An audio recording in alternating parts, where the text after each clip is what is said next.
If you're a parent, you know the exhaustion that goes along with caring for a new baby.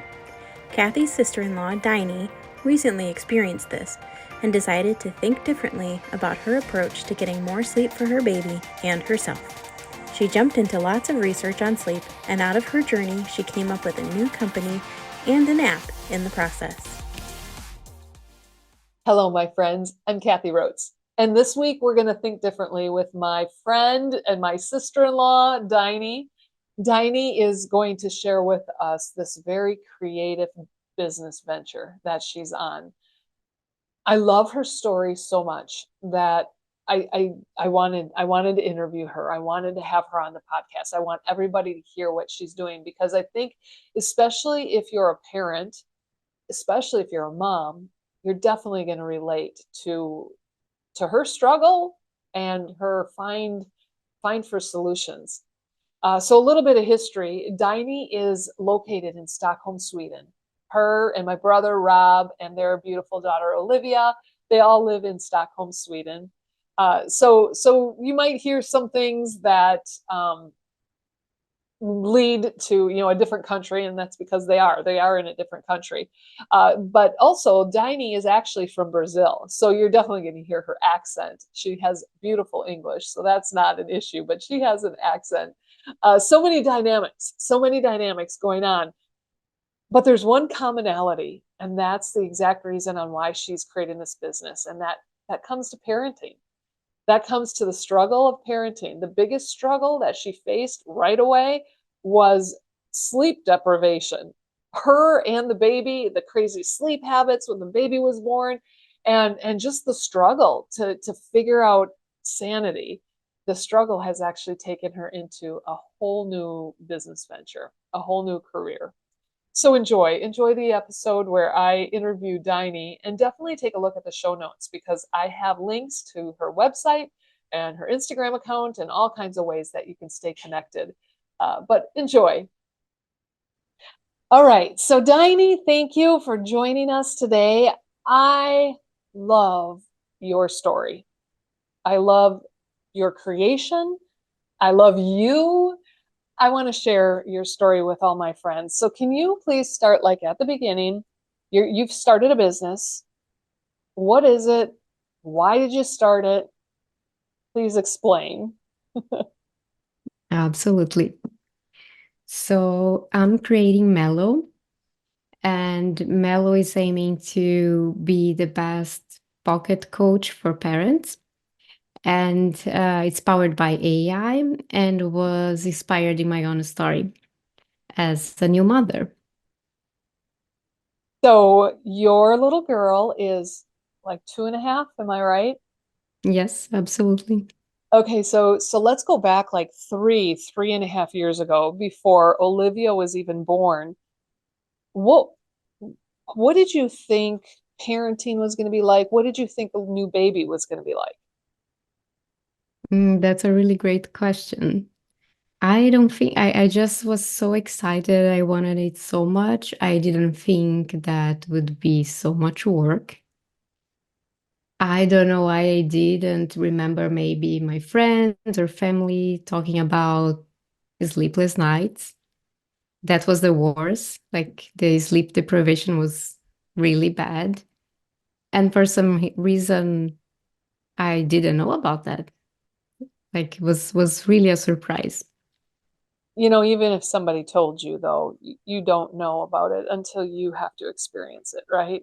Yeah, that's true. So what was Olivia like as a baby when she was born up until, whatever the stages are of especially the sleep cycle? What was Olivia like? Um, well, it's been quite a while. Trying to remember. So I think okay, in the beginning, like you get surprised. I thought babies would sleep all the time. They do, but it's all messed up.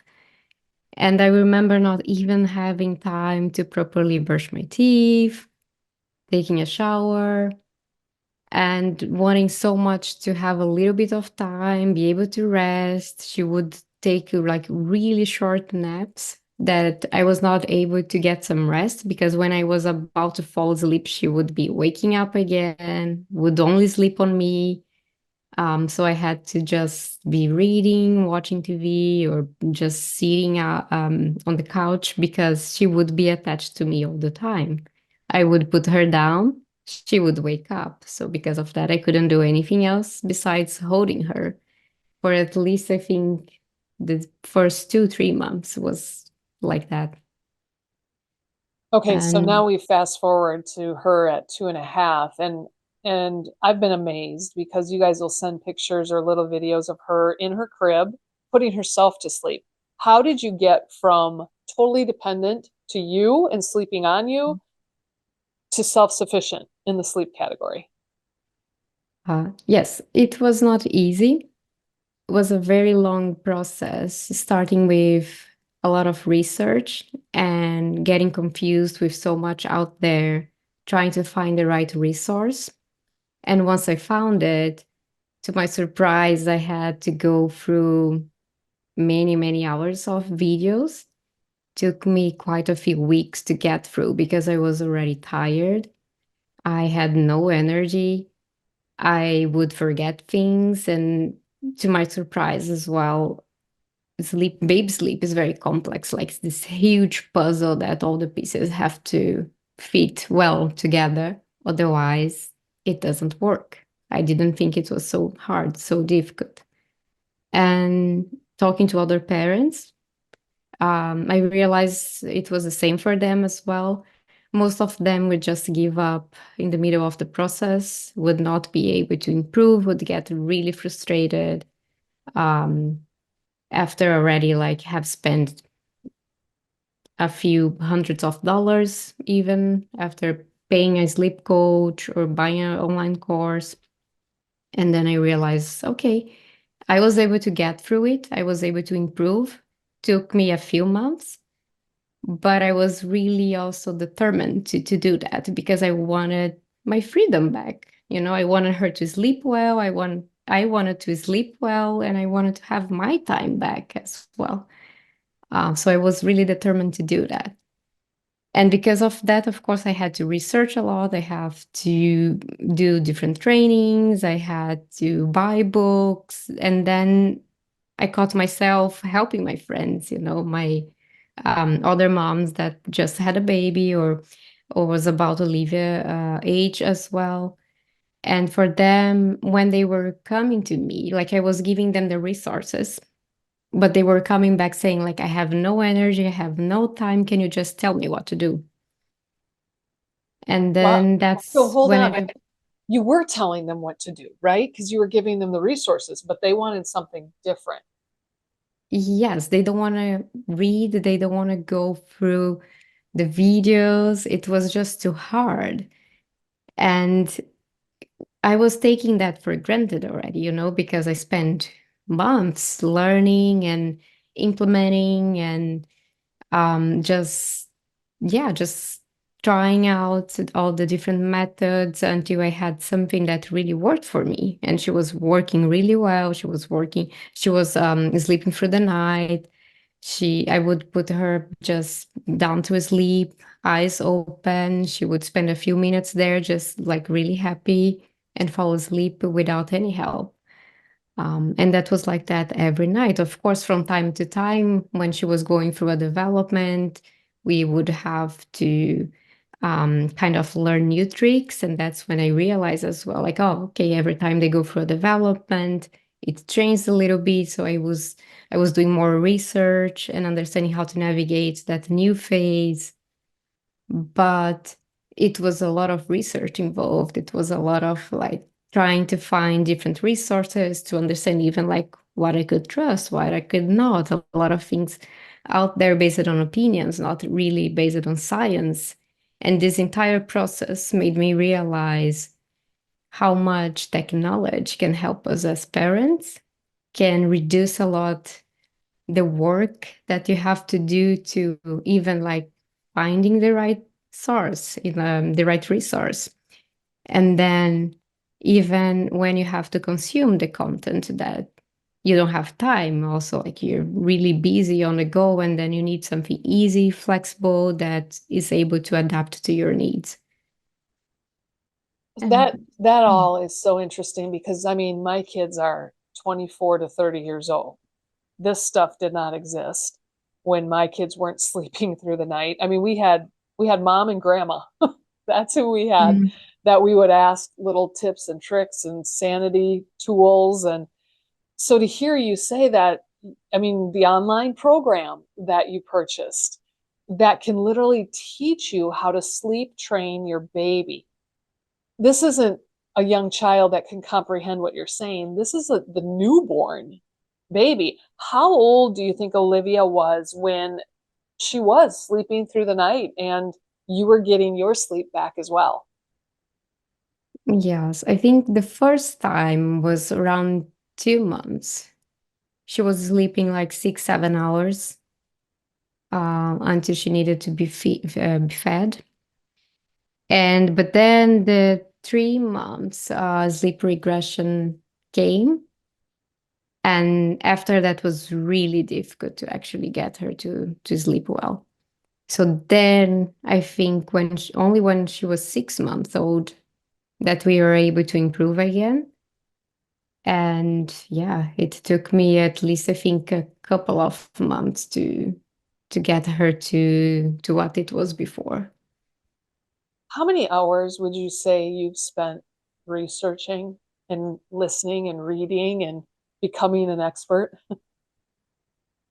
I cannot even remember up to now, like we still, because now I help other moms as well. So that's what started, like, I think what put me in this journey. It's to also help other moms.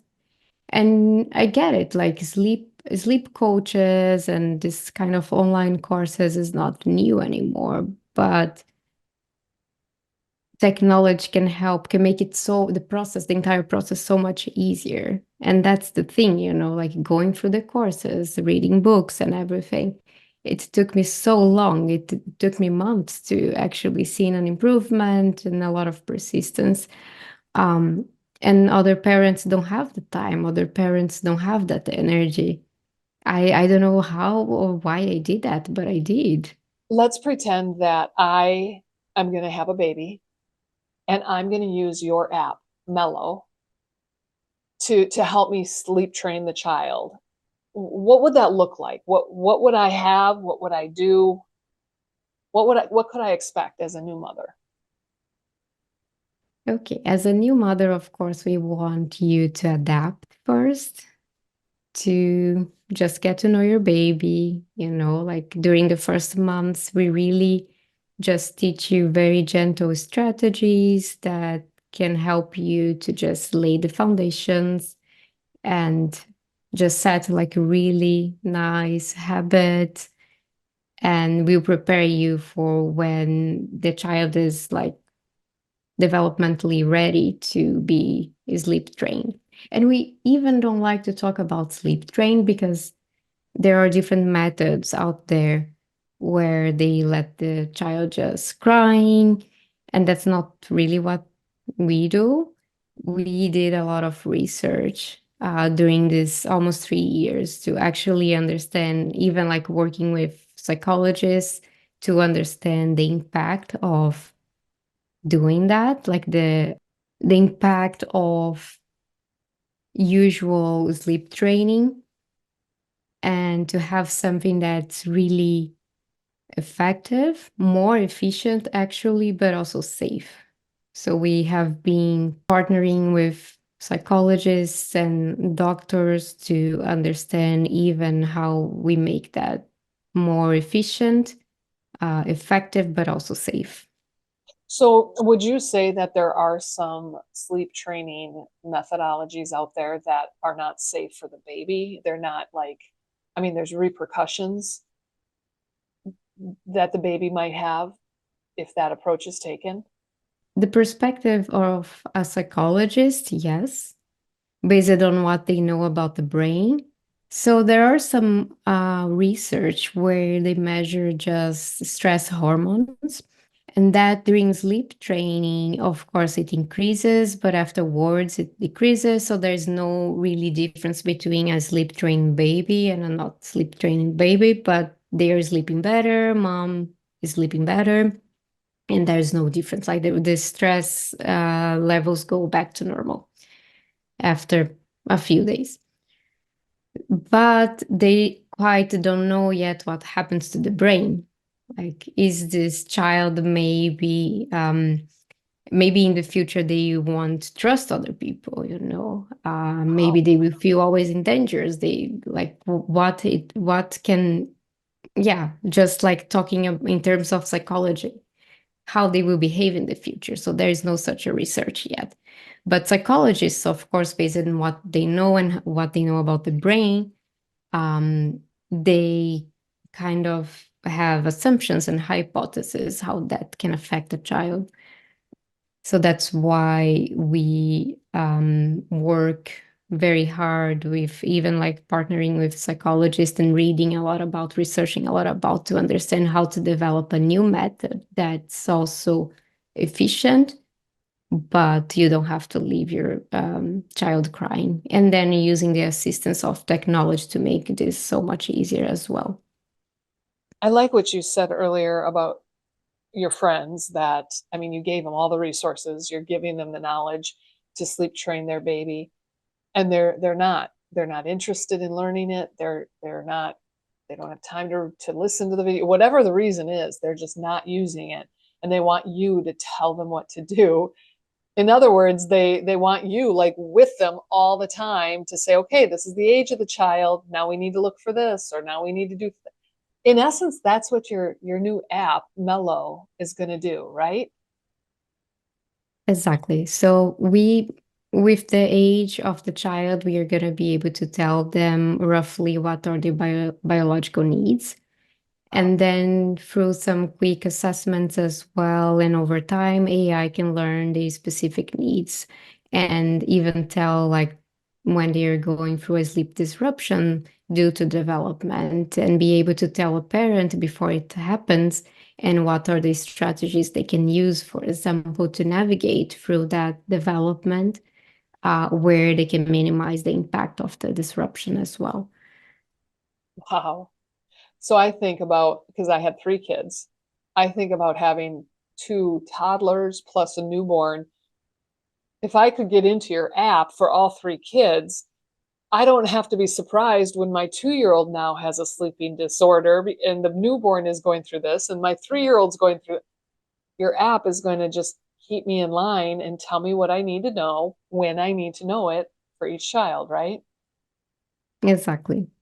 And of course, we are starting with sleep, but we are also working, getting partnerships that will allow us to also help with development, nutrition, because we see as the 3 main pillars that are connected.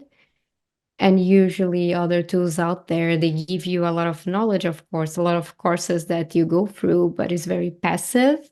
They are not connecting the dots. They don't see the child as this holistic being where these 3 areas are connected and impacted when they go through development. Wow. When you do have a child, you just got to keep up. You got to keep up with life. And if you work, and then if you have a social life, and plus you have a marriage, and plus you have to have this type of understanding at your fingertips. I mean, this is like there's hope for the human race because maybe we'll do something right in raising children. That is so exciting and so powerful. Now you keep mentioning AI. For me, I think AI is this magical robot out there, but really what I hear you saying is you guys are doing a ton of research and you're partnering with the medical professionals and the scientists, and you're building a database of knowledge. That's where AI comes in, is it's going to pull the right content depending on the age of your child or depending on the needs. Is that right?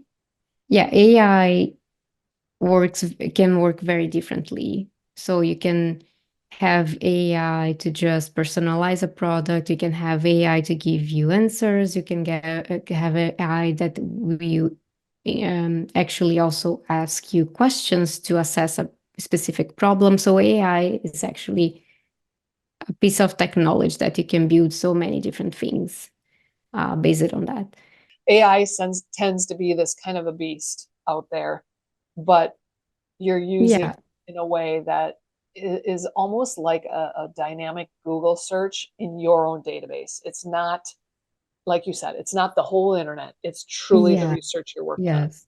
So you can train it with your own research, with your own data. So you're not searching for everything out there that's even based on opinions or like contradicting research. You're just feeding it with really good resources and trustworthy research that's also in line with what we believe, our values. So what it means at the end of the day is that you can get advice actually or insights that you can trust. Okay. Okay. Very good. You know, I remember, I think Olivia may not have even been 1 years old yet when you came to America to visit. And I remember sitting at the dining room table and you asked me a question that I answered kind of honestly, but to see your reaction was like shocking to me. You said, how long was it before you could actually read a book after you had a baby? And I'm like, oh gosh, 2, 3 years. And you said, what? And I'm like, oh, maybe I shouldn't have told her that. Maybe that's like too long. But when you have a baby and you're sleep deprived and things change, your whole life changes, you do want to get back to your somewhat normal, even though that won't happen. Things are different now, but yet you want 8 hours of sleep. You want a healthy family. Things just take a lot more time, I guess, than maybe what we expected. And you said earlier, you don't know why you went into this adventure besides the fact that you had to for your sanity. You had to figure something out, right? Why did you think, hey, maybe there's a business here? How were you thinking when you decided to look into a business? Mm. Was actually good that you mentioned time. Just something that I forgot to mention as well. When we interviewed parents, of course, lack of time, even for parents that have a 2, 3, 4 years old, still they lack time, but still they want to learn, they want to understand they are doing the right things. And we found out, of course, this is not really new, but parents are are learning about parenting through social media, through Instagram, because it's very visual, it's very short. With just a few seconds or a few minutes, they're learning something new. But what we also learned is that for complex challenges like sleep, for example, that's not enough to solve the problem. They learn some random strategies and they try to apply. But as I said, child sleep is like this huge puzzle that the pieces need to be just be put together just on the right way, like it's very complex and that doesn't solve. So that's what we are thinking as well. Like, how can we set new standards for learning that's more effective, that's super efficient? It's just like bite-sized content that's flexible, and that's something that the AI can do as well. They can using AI, we can understand the unique pattern and how a single parent likes to learn, what are their preferences, how many minutes they have a day, what time they usually like to read. They prefer audio, they prefer text, what kind of tone of voice they prefer, what are their parenting styles. So all of that we can learn and we can package and deliver the content in the way that's more efficient for them. It's just made specially for them. Wow. Wow. That's powerful. In a way, it kind of reminds me of when you have a conversation with somebody about something, and an hour later you pick up your phone and there's ads related to whatever it was you were talking about. It kind of reminds me of that same thing, but that just shows the power. What I love most about this is this is something so valuable for the learning and development of the parent and the child. It's not just selling me something, it's truly adding value to their livelihood. That's exciting. That's powerful. Yes, that's what we are hoping for. We have like many ideas, and all of our ideas and things that we've been testing, it's out of being out there talking to parents, interviewing, testing prototypes, and iterating a few times. So, yes, so we are really hoping that we are gonna build something special. What does it look like then to start a business from scratch? I mean, this is truly your idea. That's all it was. It was an idea. And then let's fast forward how many years and it's up and running and successful. What is happening in between?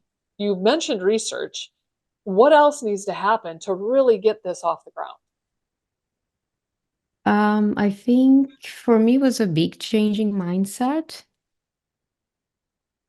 How so? Um, Believe that I could do it.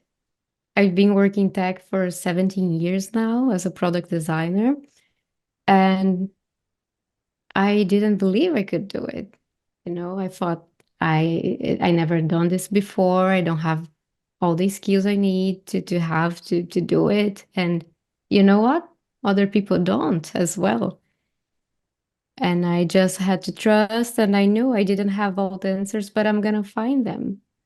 Yeah, I think the biggest thing that was holding me back is my mindset. Okay, where is your mindset now?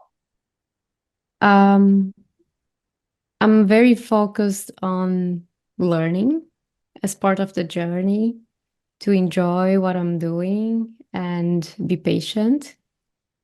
It's a roller coaster, that's for sure. Some days it's very exciting, other days it's a bit depressing. And then with so many uncertainties, it's just like, am I doing the right thing? And is it gonna work? Why did I leave my job? And I just have to just tell that barking dog on my side to just like shush. I love that. Wow, that's so So good. yeah.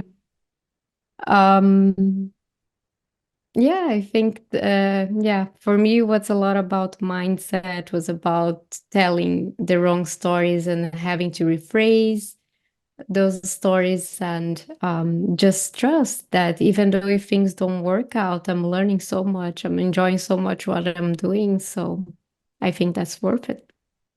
Now you're a designer, so in the technology world, you are designing what I use. You're designing the interfaces, you're designing the pretty, I always say the prettiness of it, right? And you're making it usable. That's your world. But in a business, there's the business side of things. There's the administrative work. There's the accounting type of work. There's financial partnerships. Now there's networking with other people, and then there's the medical side of the research you're doing. I mean, we are so far past technology design work. What, besides your design, because I know you have a natural love for that, what have you found to love about creating your own business? What's been very exciting that you didn't expect? I think I was expecting learning a lot, of course, but it has been like super fun. I think I didn't expect to have fun with that. I didn't expect that I would be delivering myself. I didn't expect that I would be um, developing myself and developing skills that go so much beyond my background, my initial product design background. And they're just so different. The learning and especially I think having fun in the process was something that I didn't think it would happen. Wow. And And I had to learn that. Otherwise, I don't think things would be working the way they are right now. What's been your biggest stumbling block so far to get this up and going? Again, I think it's about mindset. Well, everything comes back to mindset, right? Yes. Yes. Okay, so what are you Because doing to think differently? um I think I think first was about being conscious of that, like learn about that. Then from you, from your coaching and from other resources as well to learn about that, to learn about how to change that and be conscious, pay attention, understand, like really pay attention to the stories that I was telling myself, reframe it, and tell my barking dog to just be quiet when it's not serving me, and tell a much better story, a story that's gonna serve myself. It's that easy. Okay, so I'm not a designer. I have a technical mind, right? But I'm not a designer. I'm not a medical professional, even though I have a lot of interest in brain science and psychology. Um, I'm an end user, and many times I have to see the end before I can go back to the beginning. So I'm gonna paint a picture and tell me if this is exactly what your end users, what you want your end users to experience, okay? Let's pretend that I have three young kids. I have a newborn and a 2-year-old and a 3-year-old. And I don't even know where my smartphone, there it is. I have in my back pocket my smartphone with the Mellow app on it. And the Mellow app is a typical app that has notifications. And it's also an app that I put my information in. So when the baby was born, I put in, it's a girl, and here's her birthday, and here's how much she weighed, or whatever other details that are important, right? And I put her name in there and everything. And throughout my day, we get going, the app starts notifying me, hey, the baby is going to need a nap in about 20 minutes. Start preparing yourself and the baby for the nap. Or, hey, the baby's 3-month birthday is coming up. This is what's going to happen in her brain. So be ready for sleep disruption.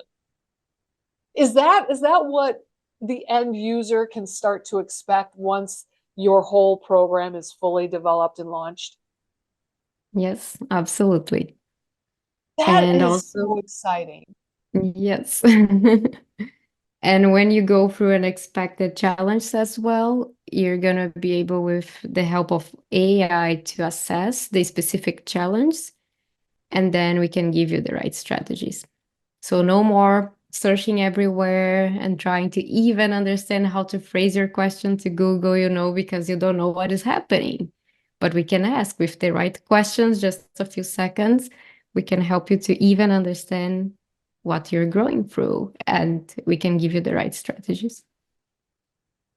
That is powerful, because I remember those days where, okay, the baby's sleeping or the baby's whatever playing.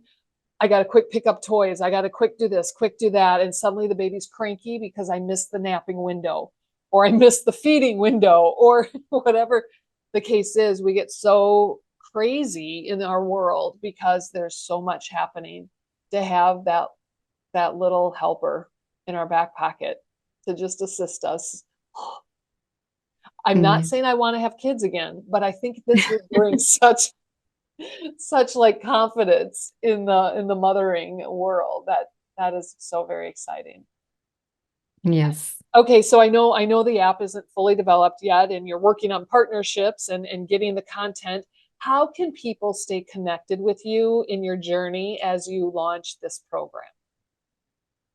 That's a really great question. Thank you. So, yes, if you're a doctor, if you're a sleep expert or child expert, please just reach out if you want to partner with us. We are going to be connecting, of course, parents to experts as well, because we know they want that human contact. They want that further help as well when technology is not able to help, because they also need, that comfort, that personal assistance as well. So we are going to be connecting parents to experts. And for the experts, of course, we are going to have data that we can share with them so they very quickly can also understand, of course, if parents allow, when they connect to the expert can take a look on their journey, understand much faster what is happening. And when they come to talk to them to the consultation, they can already have a clear assessment of what is happening and what is going to work better as well. So you make the entire process much shorter and much affordable as well. So, okay, those are your medical professionals to contact. How else can people stay connected with you during the journey and launch of this program? Parents can help us to understand their needs, what kind of problems they still have that they haven't found any good solution. We are here to listen. We are here to help them out. We want to build a great product that's customer centric. And for that, we're always talking to parents. So if they have any good stories to share, any challenge they don't think they got really a good help out there, they can come to us and we are going to figure that out. I love that. I love that. In the show notes of this episode, I'm going to include your website, your Instagram account, all of that social stuff as well that people can follow. And of course, you're always looking for investors, you're looking for partnerships, because really you are in the beginning stages of this amazing company that's being built. I mean, you're in the infancy, pun intended, right? Yes. That's awesome. That's awesome. Is there anything else that you want to share about your journey, or offer any advice of any sorts? Um, well, maybe to the women out there, because it's not easy. We know like less than 2% of investments go to women, especially like talking about the parenting. Most of investors are not interested. And I could haven't just given up, just okay, I'm gonna go back to find a full-time job that I get a salary that's safe. But that's not why I left my job at first place. I have to keep reminding myself about my whys. And I have, yeah, it's about mindset. This is so powerful, because we're talking about a piece of technology that you're building. We're talking about an app that will help parents sleep train their kids, and truly help their kids develop from a young age. We're talking about all of that, but really with this, I love what you just said, because we're also talking about how to start a new business as a woman. We're talking about mindsets. We're talking about empowering women, even though they may not get the support financially or else, any other way. There are so many little lessons here. Thank you for being a forerunner, and Hmm. being that example out there for us to follow and watch and truly learn from, and keep fighting the dog or whatever is on one shoulder, and The barking dog. the barking dog, right? Keep fighting it all. And thank you for sharing your story and allowing us to follow you, because you're empowering us even if we don't have any small kids anymore. Thank you. Thank you.